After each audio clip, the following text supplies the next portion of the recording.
bana mboka RD Congo.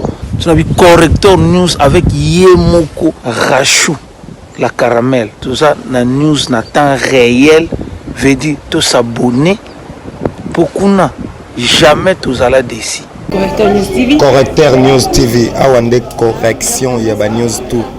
Donc awande on assure quoi. Suivez Correcteur News TV. Mbote bande kono so wazolanda Correcteur News TV na mama obabi Correcteur News TV ezala wana pona bana nyonso ya mboka ezala awa ko ngole na kata Kinshasa ezala libanda mboka ezala diaspora Correcteur News TV ezala na pona bino ngara shula caramel na lobaka Correcteur News TV ezala pona bino toza amoko ya molimboka libanda mboka na kombo ya Pichu Makonde abengaki alobi aleka en direct ya Correcteur News TV ezala masolo ya kosolola na bayimboka balanda surtout que azali bongo libanda ya mboka mazali vraiment ko zapete azali boko tia misu na ye na mwa etali bongo mboka surtout na mbotali bongo actualité politique na boele alobaki ya ko relancer biso na Correcteur News TV poto solo na elongo nazali vraiment na équipe technique mobimba ya Correcteur News TV nazomona bongo Dene Maweja bongo Serge Luamba donc c'est parti bande ko balandi bo zapete to benga ndeko Pichu Makonde ndenge ya lobaki awozala masolo ya ko solo na biso.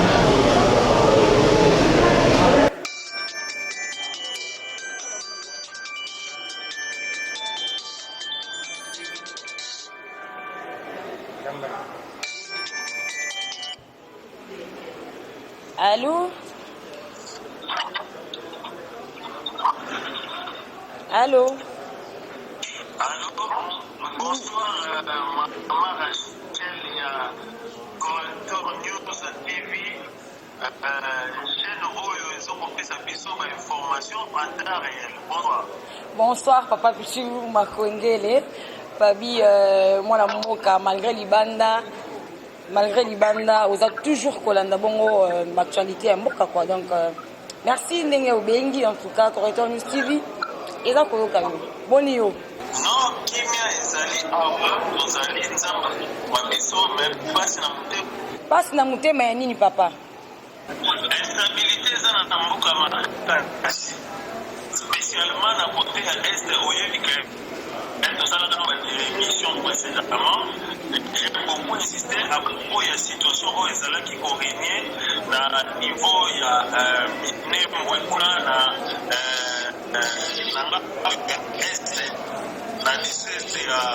ya physique kuna kimia ezate po bakonzi ya mboka balingi kimia ezala te bakonzi ya mboka basigné pacte avec le diable pour que bana mboka basouffrir pour que Congo puisse souffrir. Voilà ya mwana biso mpe kimia mpe toza na biso balingi bien ya mosika me toza kosele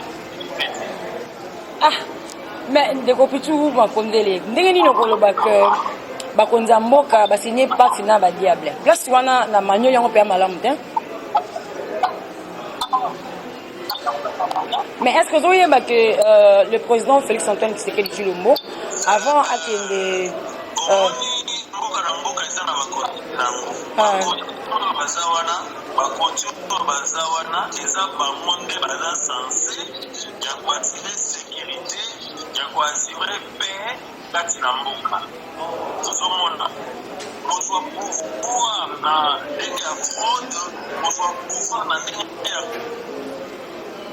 pouvoir na ndenge ya triche ya mwana nde bemaka biloko tozomona osi malamu likambo ekei na ndenge ya malamu kotila voilà tozosomona. Mais est-ce que vous avez maloba bongo ya mokonzi ya mboka ndenge alobaki dernièrement que akotia vie na ye même en danger pour que kimia ekota na mboka? Mokonzi ya mboka autaki koloba dernièrement le discours na ye ntango azalaki kuna na este alobi que akotia vie na ye même na danger pour que kimia ekota na mboka. Donc tozomona bongo avancé ezali en tout cas avancé ezali basalaki le président signaki accord basa la coalition ya ba armée bazwa armée ya Tanzanie armée ya Uganda na ya biso moko FARDC donc pour ba attaquer ba rebelle o bazo nyokola bayimboka kuna na este. Donc nayebi te soko zaki na nouvelle wana pour que qui me kota na mboka toujours sa confiance na coalition ya ba armée wana nyonso tout. Je pense que ça au courant parce que yo olandelaka ba actualité vraiment à la loupe malgré que oza musika kuna na libanda ya mboka. Moi, je vais te dire une chose. Il ne faut pas à tout moment essayer d'éviter la crise interne avec l'intervention des étrangers. Moi, je peux dire que la coalition, voilà, on fait alliance avec les armées congolaises pour les tanzaniennes.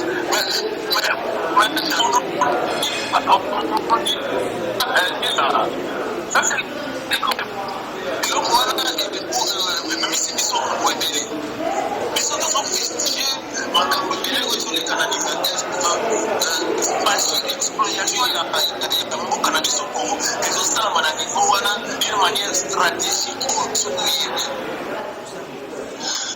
C'est-à-dire que, à Douana, on est dans le pour aider Congo et puis la crise, et ça, pas tout le monde ressources. Donc, vous pensez que ces gens-là vont nous aider gratuitement? Alors, quel est le prix à payer? Ça, on n'en dit pas. Mais est-ce que c'est un bon moyen?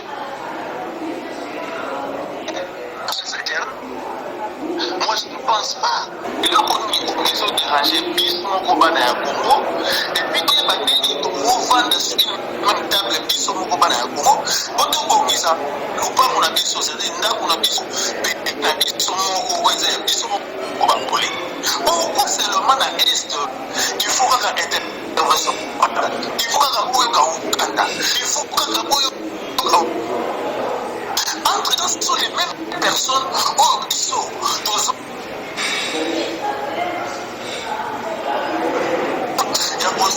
dans la nationalité à Babukawana et qui va se faire pour utiliser Bissot. Le président Félix, aujourd'hui, moi je crois, c'est là qui engage comme moi-même. Moi je pense que tout un intérêt de ma place, il y a continuer toujours dans la même ligne, il y a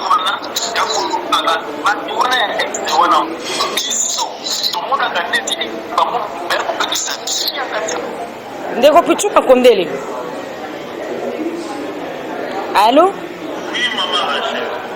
Ce qui n'a l'andi au malamu, olobi, coalition, ya barmé, wana pona ko bongisa, to ko tia kimia na este, et tungiso mo moke, on dit aux alliés pour te. Oui, la solution, on va l'amener pour la paix à Mokanabis. Ça va nous coûter cher, peut-être plus tard. Quand on réalise, mais peut-être ça va nous coûter plus cher. Nandengeni. Oui, Nandengeni, la histoire, il y a l'histoire, il y a la politique, il y a l'histoire, il y a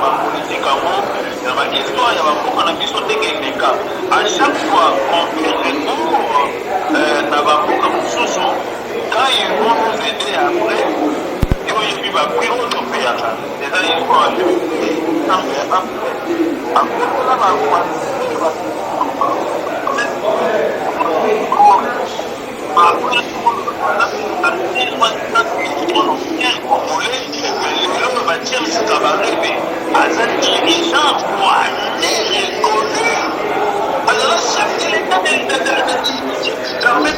est-ce que vous imaginez des choses comme ça?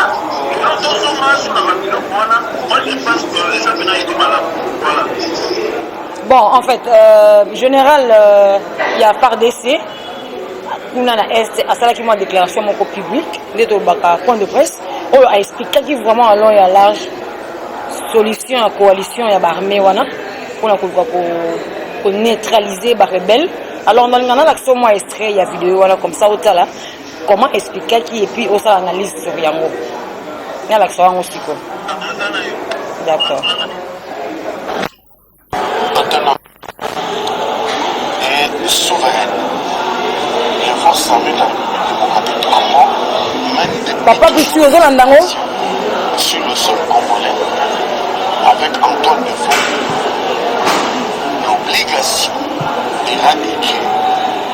manière définitive tous les groupes armés qui étaient la paix sur le sol congolais, particulièrement à l'est de la République.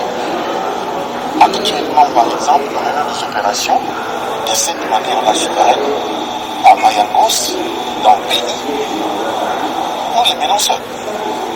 Nous avons mené des opérations dans le Rutshuru. Nous continuons à mener des opérations même de ratissage de l'ouvrage à Nabilima. Et partout au Kivu, au sud Kivu. Et ces opérations, nous les menons de manière autonome, de manière souveraine, avec nos ressources, les ressources que le peuple congolais a mises à notre disposition et continue à mettre à notre disposition parce que nous sommes à son service. Et dans le cadre de la redevabilité, nous devons dire à notre peuple comment nous le faisons.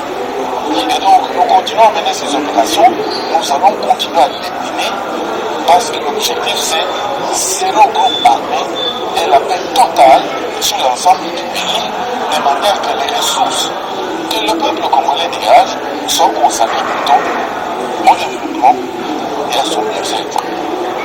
Alors les questions, c'est pourquoi les forces armées ou la République démocratique du Congo est prête à la phase de mutualisation des efforts et des énergies avec d'autres armées.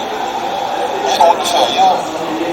La volonté politique exprimée de mutualiser les énergies terroristes étrangers qui sont à la base de la terreur à l'est de la République démocratique du Congo et dans la sous-région. En quoi cela s'explique-t-il? Imaginez un groupe X et Dieu me l'appelle à l'est de la République démocratique du Congo. Il n'est pas d'origine congolaise. Il traverse la frontière.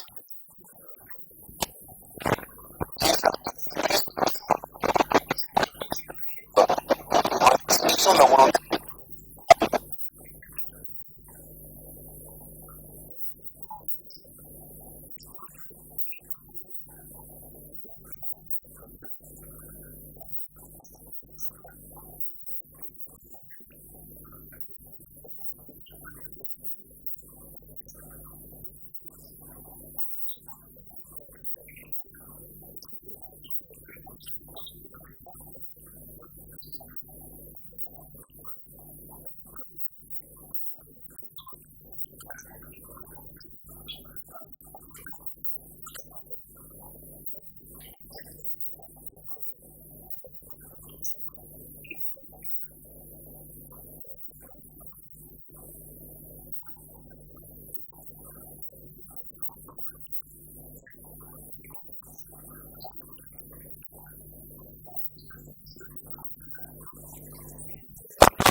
Au lundi général Rissa Kasonga ndenge asalaki point wana devant public et vraiment coalition ya baarmée oyo bakosala effort mpona koéradiquer to mpe kotia kimia na ngambo wana ya est. Alors analyse na yo okosala ezali nini?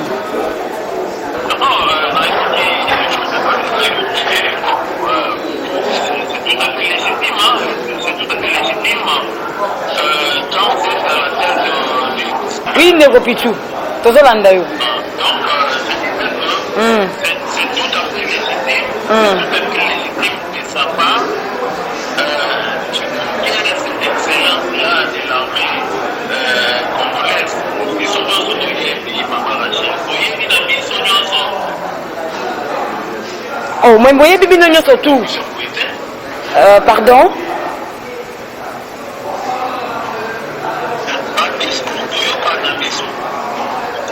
Malheureusement, ce qui se fait sur le terrain, ce qui se cache très bien avec ce qui se fait sur le terrain, c'est autre chose. Vous voyez que on a fait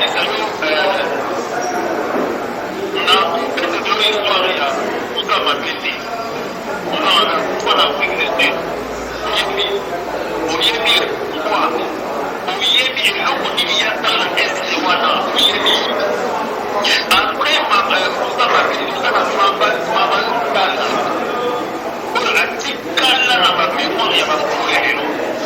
il a repoussé l'opposition au moins pays. Mais en fait, il a été tué en embuscade sur le terrain. Vous avez vu comment ça se passe. Nous sommes au niveau politique. C'est-à-dire sur les plans politiques. Parce qu'on n'est pas bien qu'on va armer ou des plans stratégiques. Même le général Amour Salanaye a y été mais sur le plan politique, ce qui se dessine, c'est autre chose. Oh, mais comment c'est autre chose? Parce que, au lieu qu'ils ont ma preuve nini. Déjà, ils ont avancé Salami, Tomoni Bongo, rebelle et belé, déposer ma arme.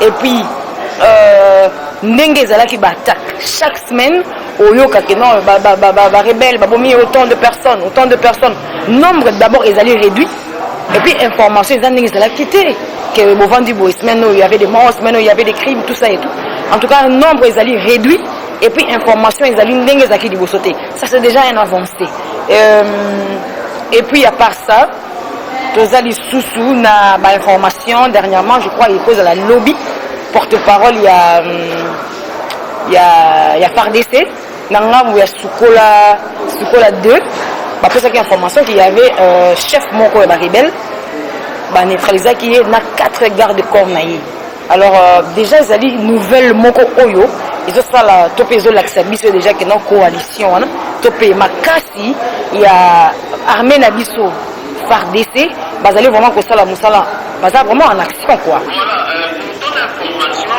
c'est-à-dire que tout ce qui se fait à l'est des informations. Pardon?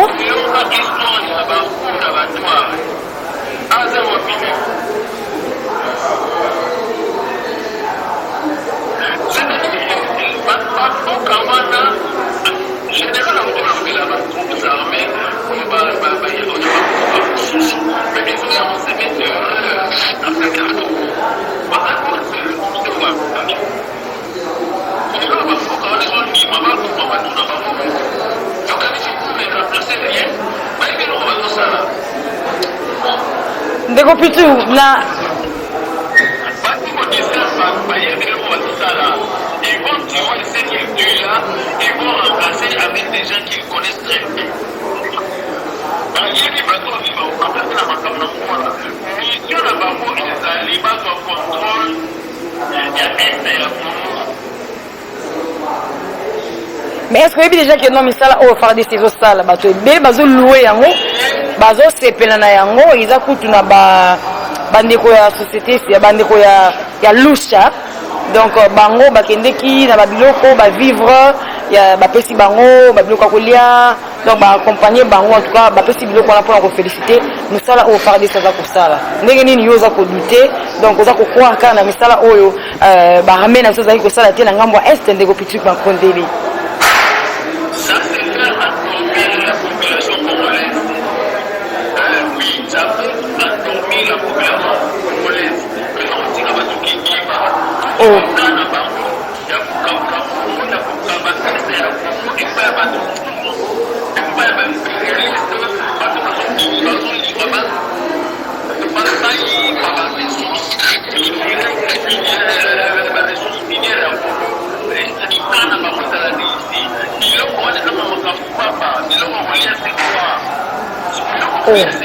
Mais un prime d'encouragement.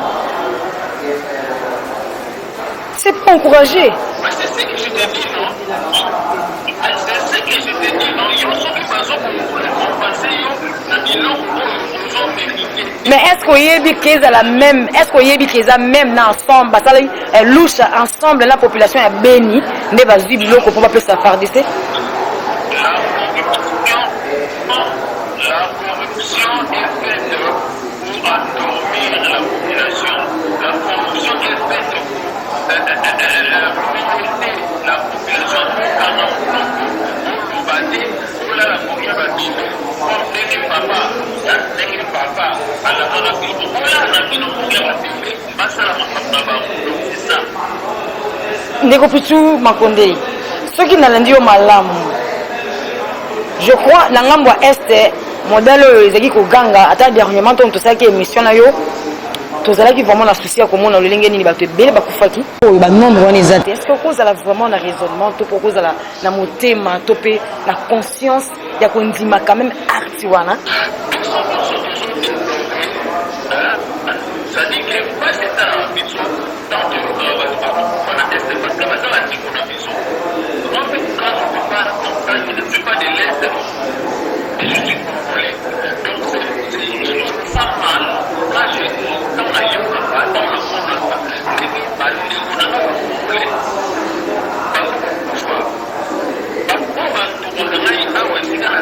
La plupart sont des l'Est et ça va on a la tête mais ça ne se fait pas. Je ne peux pas accepter que les choses se passent de cette manière-là. Moi, je ne suis pas contre l'armée congolaise. Mais je suis contre la violence où ils vont ça la guerre, armée la maison, et ça là où est sécurité et ça là.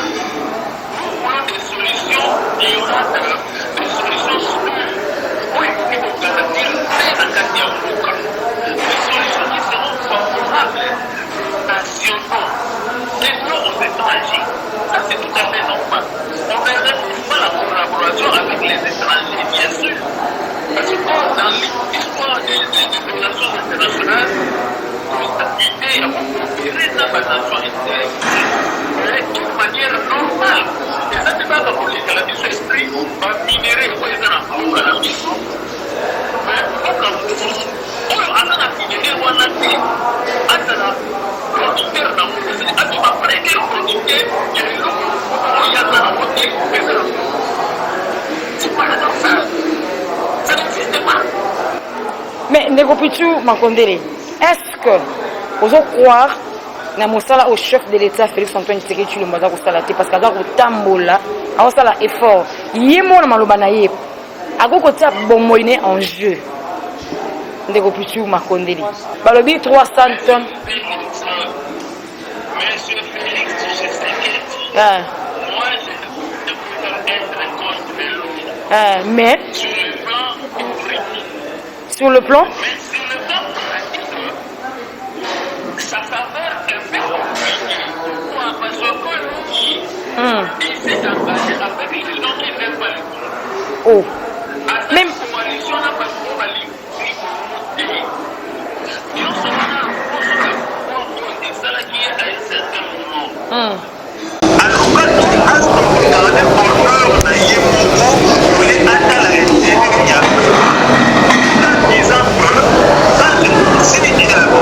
Au moment où je serai là, je vais changer les choses. Mais attention parce que il fait danser pour y assister là. Je ne vais pas dire ça pour mes propres biens. Si je vous parle de ça, même pour aller,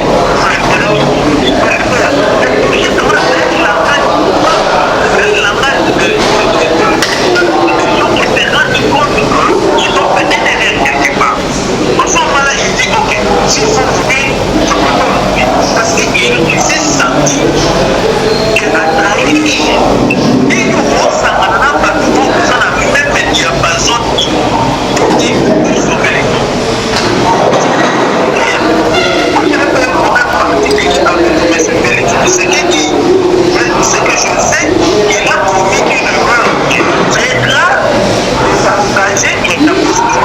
On comprend biso une connexion qui Kinshasa tala kaka moi ba réseau perturbé mais c'est bon je suis là d'ailleurs en direct en tout cas donc même bateau bazo là partout dans le monde bazo comprendre que connexion qui est vraiment mollo donc tuna boye c'est vrai que Hollandi vidéo générale ndenge ya lobby to le beli bongo maïzo le kana est ndenge coalition ya barmé ndenge sangalaki ndenge ezaki décision plutôt pelikanisi ya mokonzi mboka Félix Antoine Tshisekedi Tshilombo pour l'encourager kimia kuna na est sangisi bongo armée congolaise FARDC armée tanzanienne armée ougandaise et puis autres pour que kimia ekota na mboka c'est vrai que yo moni vidéo mais au lobby vous allez vraiment couper sa confiance na coalition wana te alors pour na tokende ko sukisa émission na biso ya mokola lelo na Corrector News TV de ko Pichu Makondele nini oyo ko sala comme conclusion comme mot de la fin pour que au Pesabiso idée na yo. Donc Donc, pour le mot de la fin, un peuple congolais tout azala éveillé. Peuple congolais azala éveillé parce que monguna zama ele makasi, monguna zo luka achaba système moko boye, auto comprendre te après et comme la biso problème li sous lobby. Problème na bango ezali bazwa est ya Congo basa na ngo loko bango balingi. Alors to telemena nango, to un peuple congolais a telemela yango stratégiquement, catégoriquement. Donc tozana posate eteni moko ya Congo ekende na maboko ya bapaya wana ezali coopération internationale te. Donc yango nde tozali ko telemela, tozali ko boya. Pona ndenge ye président Fachi azako ya boye nanga muna biso kotoyo biso batozana côté Allemagne, en tout cas akoyoka biso. Akoyoka biso to lalite to ko telema to zali ko tambola déjà to joue autorisation ya ba konzi mboka oyo le mercredi biso to zo tambola le mercredi le 13 novembre 2019 to zo tambola to manifester oyo ya biso mécontentement par rapport ya ndenge bazali ko tambusa mboka na biso to ko marcher to ko loba to ko ganga pour le monde entier et yoka pe biso parce que tozali ba congolais tozali bana ya Congo tozali na droit ya mboka wana tozali pe na posa mingongo na biso e yokana. Donc voilà donc position na biso ba etozana ngambo na suka na lingi na pesa mbote na ba ndeko nyonso ya Congo bana ya Congo nyonso bozwa mbote witie pa ya bino ndeko musika na mboka na mboka mipaya ndeko na bino Pichu Sengwa Makondele oboyebi mingi en passant aussi na lingi na remercier bato oyo basali ete émission oyo eleka ndenge ezoleka sikoyo. Là je vois maman Yemoko, maman Chako, maman Rachel Chako eloko na Pointe. Et puis, je vois encore ba technicien na biso, ba o bazana ombre, ba to bazo sala penza que non, bon mona bilili o na banda kuna bino. Donc là, je vois l'ingénieur Dieudonné Mawe Jamulopo, Wakwetu. Je vois encore l'ingénieur Serge Luamba, Mbote na bino esika bozali. Nzambe apambola bino, nzambe apesa bino makasi, nzambe apesa bino molende ya kosala musala ya kolakisa biso ba makambu oyo kosala que un jour Congo ezala libéré totalement to jouir na ba ressources na biso oyo bakoko batikela biso na ba bienfait oyo bakoko batikela biso. Là je vous dis bye. En tout cas, merci Ndeko Pichu Makondele, merci beaucoup vraiment ndenge ndima ki bongo kobenga Correcteur News TV pour que oloba bongo maizali ko tungisa yo na o etali bongo actualité ya mboka surtout na ngambo ya politique. Merci Ndeko Pichu Makondele, baba ito kutani Nicolas ezali ko ya en tout cas. Merci ko zapete kutikela toujours scotché branché na Correcteur News TV oza de CTP yebisa bato mosusu pas s'abonner. Merci Serge Luamba, merci na Dieudonné Maweja, merci ndenge bo accompagnant qui Correcteur News TV na émission ya mokola lelo to yamba ki bongo en direct depuis libanda ya Muka kuna l'Allemagne Ndeko Pichu Makondele pour la kobeta bongo masolita libongo kimia o ezali koluka kokota na ngambo ya est Ndeko Pichu Makondele aloba ki doléance na ye bana mboka bolandi bina to ba libanda en tout cas émission et comme na suka mais ngai na lobaka soki ozolanda Correcteur News TV kozala égoïste te otali vidéo tindela bebaza mopandi yebisa bango basabone. Alors tozali koloba na bato nyonso bali banda mboka ezala baza na kata Congo ozali na manifestation na yo songolo pakala ezala mariage réunion anniversaire nyonso tout on a besoin de contacter Correcteur News TV tozali wana Serge Baromanyo la bino malamu Dieudonné simbi la bino malamu ngara shula caramel nazana pona kosela bino animation ya ba fête na bino nyonso tout photo shooting nyonso tout ezali bozapete te correcteur news tv ezali au grand complet soki olingi osala maquillage na yo ezala malamu olingi service traiteur nyonso ezali na correcteur news tv benga okutana bato solo so basala bino musala malamu toza koloba lisusu na bazali banda mboka ezali congolais olingi koloba oyo ezali bon kotumisa yo na mambo mboka olingi kopesa ba vœu olingi kolobela nyonso etali bongo mboka na biso benga kana numéro ezali na se wana okosolola na correcteur news tv na lobaki correcteur news tv ezaka ya bino merci bana mboka RD Congo tuna bi correcteur news avec Yemoko Rachou la caramel tout ça na news na temps réel veut dire to s'abonner pour kuna jamais tous à la déci. Correcteur News TV. Correcteur News TV. Awande correction, il y a news tout. Donc, Awande, on assure quoi. Suivez Correcteur News TV.